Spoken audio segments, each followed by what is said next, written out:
So you put in directions in Apple Maps, and it'll show you the drive time if you leave right now. But what if I'm planning a drive that I'll be making at a different time? Depending on your location, that drive time might be drastically different, depending on the day of the week and the time of the day. To see the drive time for a specific time, look for this tiny button down here that says Now. If you tap that, you'll see the date and time options, which allows you to customize the routing based on your actual planned travel time. There's two options here. I can either set the time of my departure, and it'll tell me what the drive time will be at that particular time, and when I can expect to arrive at my destination. Let's say I'm leaving tomorrow, Saturday morning, at something like 4 a.m. Tap the blue checkmark, and the route estimate updates to match the travel time at 4 a.m. on a Saturday morning.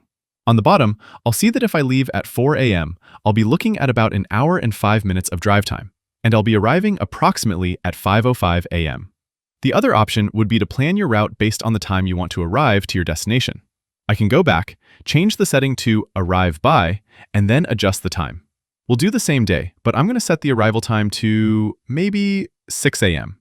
6 a.m. airport mornings are always fun. Tap the checkmark and the plan updates again. Similar travel time, but now my estimate says I should leave at 4:55 to get to my destination by 6 a.m. The way this works is based on years of historical data for specific days and times. So the Maps app knows the difference between Monday morning rush hour and Saturday morning with no traffic. And it knows those based on the statistics in your area.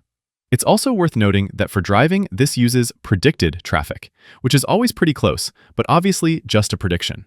If you're using the transit routing for public transportation, those travel times are based on actual future transit schedules. LA is probably not the best example for public transportation, seeing that my travel time tripled compared to timing, but you get the idea. So that's how you plan your drives better. Click that like button if this helped you, and subscribe on your way out. I post easy guides like this almost every day. Thanks all, until next time.